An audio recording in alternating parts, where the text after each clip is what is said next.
Welcome to R&R recipes. ఈరోజు మనం corn fry తయారు చేసే విధానం చూద్దాం. స్వీట్ కార్న్ మనం కట్ చేసినప్పుడు ఫ్రై అనేటప్పుడు ఇలా చాక్తో కట్ చేసుకోవాలి. ఇలా మొత్తం అన్ని కట్ చేసుకోవాలి.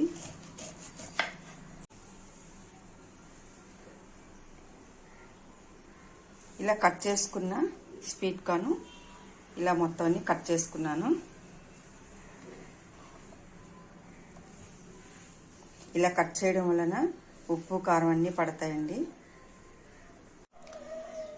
స్వీట్ కార్న్ ఫ్రైకి కావలసిన పదార్థాలు: కట్ చేసుకున్న స్వీట్ కార్న్, టమాటా, పచ్చిమిరపకాయలు. ఇప్పుడు నూనె మరుగుతుంది కదా, పోపులు వేసుకోవాలి. కట్ చేసుకున్న పచ్చిమిరపకాయలు, కట్ చేసుకున్న ఉల్లిపాయ ముక్కలు వేసి బాగా కలుపుకోవాలి.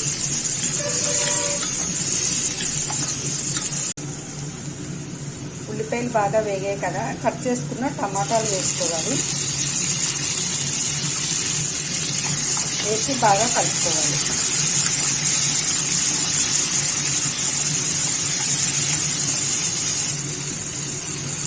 తగినంత ఉప్పు వేసుకోవాలి.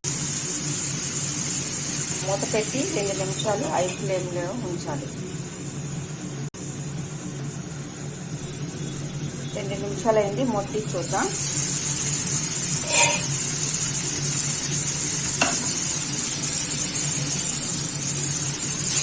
టమాటా అనేది బాగా మగ్గింది. కరివేపాకు వేసుకోవాలి.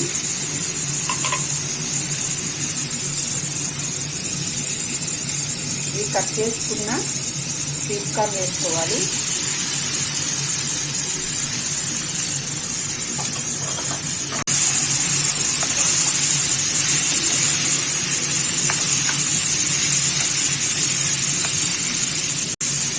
బాగా కలుపుకున్నాం కదా, ఇలా బాగా కలుపుకోవాలి. ఇప్పుడు మూత పెట్టి లో ఫ్లేమ్లో 5 నిమిషాల పాటు ఉంచాలి. 5 నిమిషాలు అయింది, మొత్తం చూద్దాం. కార్న్ అనేది బాగా ఉప్పు అన్నీ పట్టి బాగా ఉడికింది. జీలకర్ర పొడి, ధనియాల పొడి, చిన్న మిర్చి పౌడర్, పసుపు కలిపి వేసుకోవాలి. మసాలాలన్నీ వేసుకోవాలి. వేసి బాగా కలుపుకోవాలి.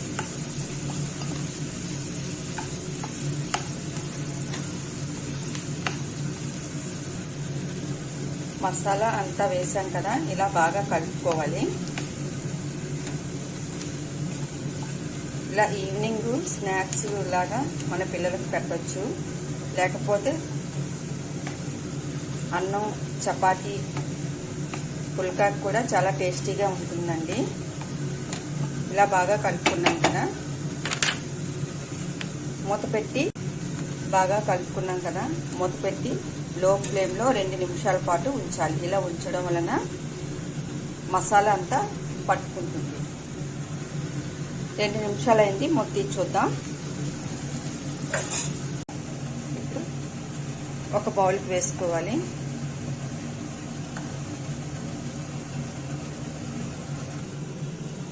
మొత్తం అంతా ఒక బౌల్కి వేసుకోవాలి.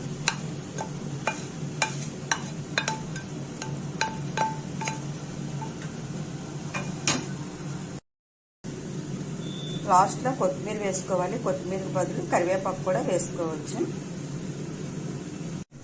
ఈవినింగ్ స్నాక్స్ లాగా కూడా తినొచ్చు కార్న్ ఫ్రై.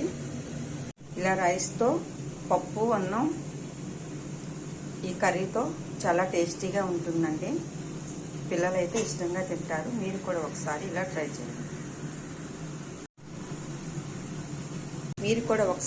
ట్రై చేయండి.